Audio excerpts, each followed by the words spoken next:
Have you ever wondered how one of the most influential civilizations in history, ancient Rome, came into existence? The tale takes us back to the year 753 before the Common Era. According to legend, the founding of Rome is credited to twin brothers, Romulus and Remus, who were believed to be raised by a she-wolf. This tale, while rich in myth and symbolism, signifies the fierce determination and survival instincts that would later define Rome. Initially, Rome was but a small village on the banks of the Tiber River. Slowly but surely, through a series of conquests and colonization, this small settlement began to grow, marking the beginning of an era that would leave an indelible mark on the annals of history. And so from the banks of the Tiber River, the seeds of a great civilization were sown. Imagine a time when Rome was not an empire, but a republic. Picture a period where governance was not in the hands of a single ruler, but rather an elected body of officials. Welcome to the Republican era of Rome. The Roman Republic was a fascinating experiment in governance. It was a time when Rome was not ruled by emperors but by elected officials such as consuls, senators, and assemblies. Now these weren't your typical elections. They were a complex, hierarchical system where the wealthy patrician class had more influence than the common plebeians. But it was a republic nonetheless. The structure of the republic was such that two consuls were elected each year to head the government. They were advised by a senate, a body of lifelong officials who held significant sway over Rome's laws and policies. Additionally, there were various assemblies, each with their own specific roles and responsibilities, contributing to the checks and balances of the republic. This era wasn't just about politics, though. The Republican period was also a time of significant territorial expansion. Rome, which started as a small city-state, began to spread its wings, acquiring lands far and wide. Through a mix of strategic alliances, conquests, and colonization, Rome's territory expanded across the Italian Peninsula and beyond.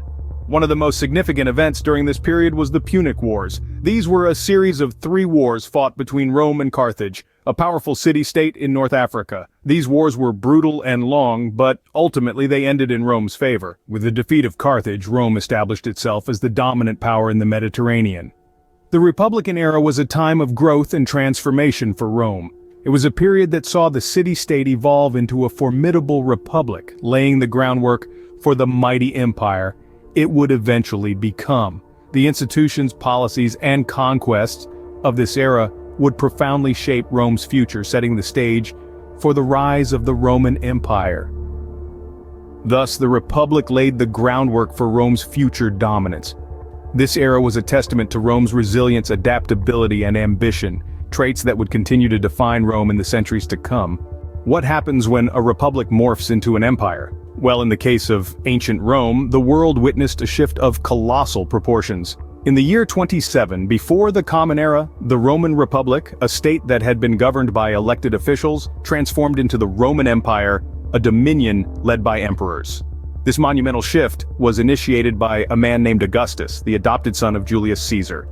Augustus, originally known as Octavian, was a shrewd and formidable politician. After a series of civil wars, he emerged victorious, claimed the title of the first Roman emperor, and initiated an era of relative peace known as the Pax Romana. This time was marked by significant advancements in infrastructure, art, and culture, and it allowed for the expansion and consolidation of the empire. But the empire's peak was yet to come. It was under Emperor Trajan, who reigned from 98 to 117 of the Common Era, that the Roman Empire reached its zenith. Trajan, a man of the people, was known for his just rule and military prowess. He oversaw a period of vast territorial expansion, with the empire's boundaries stretching from the Atlantic Ocean to the Arabian Sea, and from the Scottish Highlands to the Sahara Desert. Trajan's rule was also marked by an unprecedented level of public welfare. He commissioned the construction of roads, bridges, and aqueducts, and established institutions for the care of orphans and the poor. His reign was a time of prosperity, stability, and growth. Yet, as with all empires, Rome was not to remain at this pinnacle forever. But during this period of power and influence, the empire left an indelible mark on the pages of history, shaping societies, cultures, and nations across the globe. From the establishment of the first emperor to the peak of its power under Trajan, The Roman Empire was a testament to human ambition, resilience, and ingenuity. The Roman Empire, at its zenith, was a beacon of power and influence. The legacy of this remarkable civilization continues to resonate in our world today, centuries after its fall. What made Rome more than just a powerful state?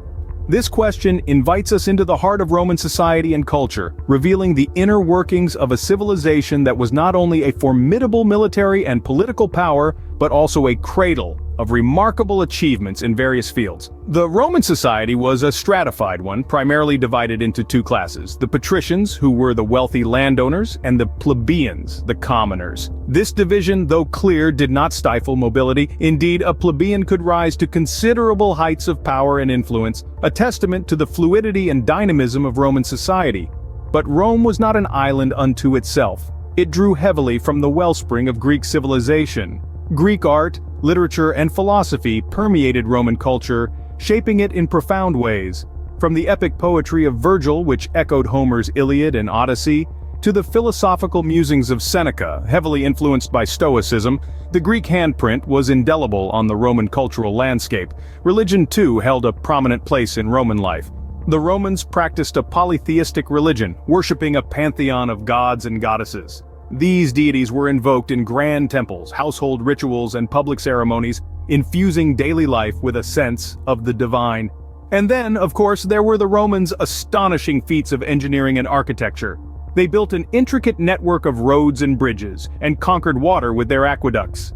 Their public buildings stood as testaments to their architectural genius: the Colosseum, with its grand arches and capacity to seat 50,000 spectators; the Pantheon, a marvel of engineering with its unreinforced concrete dome; and the bustling Roman Forum, the heart of political, commercial, and social life in the city.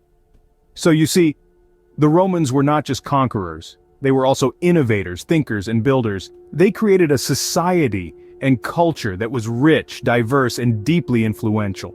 Their achievements resonate in our world today, shaping our understanding of what it means to be civilized. The Romans were not just conquerors, but also innovators, thinkers, and builders. Every empire has its sunset.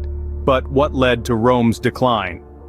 This is a question that has perplexed historians for centuries, as the once invincible Rome began to crumble under the weight of its own grandeur.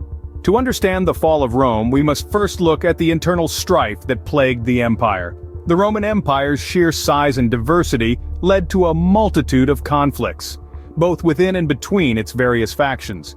Political corruption ran rampant, and power struggles within the ruling class further destabilized the empire. Emperors were frequently overthrown or assassinated, leading to a revolving door of leadership that left the empire without a steady hand at its helm. Economic challenges were another major factor in Rome's decline. The empire's vast territories were expensive to maintain and administer, stretching its resources thin. Rome's wealth was largely based on conquest, and as the empire stopped expanding, this source of income dried up. Heavy taxation and inflation led to economic stagnation and discontent among the populace. Meanwhile, the empire's borders were being relentlessly tested by invasions from barbarian tribes. Rome's military was stretched to its limits, trying to defend its extensive frontiers. Despite their best efforts, the Visigoths, Vandals, and other tribes managed to breach Rome's defenses, pillaging and sacking the once impregnable city of Rome multiple times. In the face of these overwhelming challenges, the Roman Empire split into the Western Roman Empire and the Eastern Roman Empire, later known as the Byzantine Empire, in 285. The Eastern Empire, with its capital at Constantinople, managed to survive for another 1,000 years. However, the Western Roman Empire, weakened and vulnerable, fell to the Germanic chieftain Odoacer in 476. The fall of Rome marked a seismic shift in the world's order, heralding the onset of the Middle Ages. Yet despite its fall, the legacy of Rome endures, its echoes resonating through the annals of history and into our modern world. Ancient Rome may have fallen, but has it truly vanished? Hardly. The legacy of this mighty civilization still permeates the fabric of our modern society. Take law and government, for instance. The principles of Roman law, such as the presumption of innocence and the right to a fair trial, are cornerstones of many legal systems today. In the realm of government, the concept of a republic, with elected officials and a senate, was pioneered by the Romans. This model has been adopted and adapted by numerous nations, shaping the democratic systems we are familiar with. Architecture too owes much to Rome. The innovative construction techniques, the use of arches, domes, and concrete have influenced a multitude of structures, from grand public buildings to everyday homes. And let's not forget language. Latin, the language of Rome, lives on in the Romance languages and continues to be used in scientific, legal, and religious context. The echoes of Rome, one of history's most enduring civilizations, continue to resonate in our world today.